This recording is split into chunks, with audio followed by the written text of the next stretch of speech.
Torej, kolegi, danes bomo nadaljevali z nalogo, ki smo jo zadnjici zastavili. Mehatronski sistemi nas obkrožajo tako rekoč na vsakem koraku. In ravno zato, ker so toliko prisotni v našem življenju, se jih večina niti ne zaveda, da ima opravka z mehatronskimi sistemi.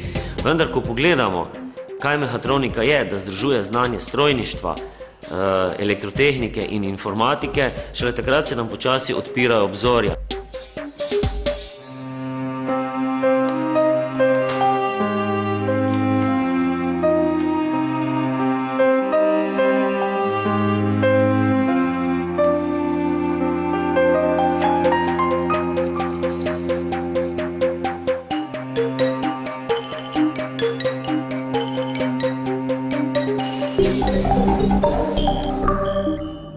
To pred mano je preizkuševalnik krmilnih sklopov, transportnih košar. Uporabljamo jo za popravilo krmilnih sklopov in pa za programiranje krmilnih sklopov.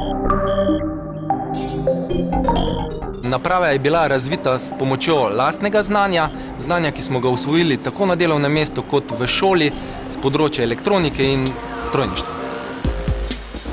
Izobraževanje mehatronikov v Sloveniji poteka na poklicnem, srednješolskem, višješolskem, prav tako pa tudi na univerzitetnem nivoju. Programi so zastavljeni najsodobneje, izobraževanje poteka v šolskih laboratorijih, kar je pa najbolj zanimivo, veliko izobraževanja tudi pri delodajalcih. Poklic mehatronika je zelo primeren tudi za dekleta.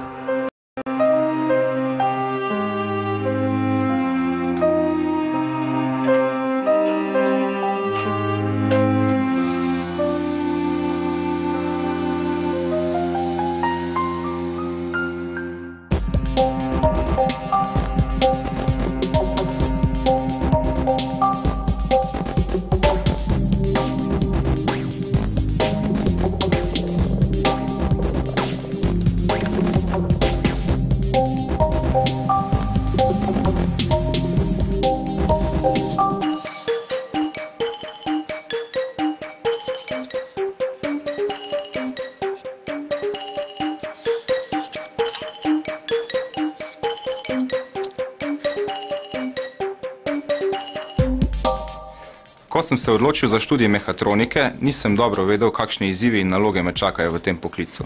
Sedaj v praksi pa sem spoznal, da je pomembno tako znanje elektrotehnike kot znanje strojništva za reševanje novih izzivov in nalog, ki pa jih v tem poklicu nikoli ne zmanjka.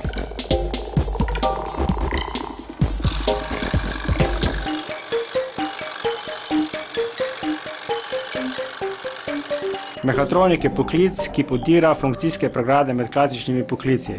Zaradi tega bo omogočil mladim učinkovitejše delo na delovnem mestu in jim dvignil tržno vrednost na trgu dela.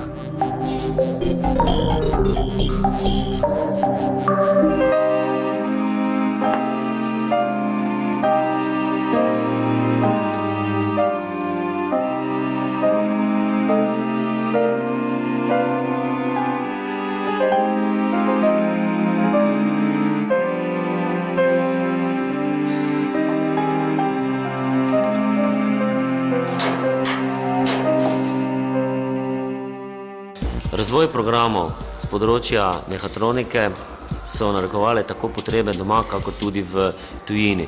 Široko znanje, ki ga dijaki, študenti prinesejo, omogoča zaposlitve možnosti tako v gospodarstvu, kako tudi v obrti in potrebe so tudi narekovale vse bolj pogoste štipendije. Mladi svojo odločitev za poklic mehatronike utemeljujejo predvsem z spoznanjem, da to ni le poklic sedanjosti, temveč predvsem poklic prihodnosti.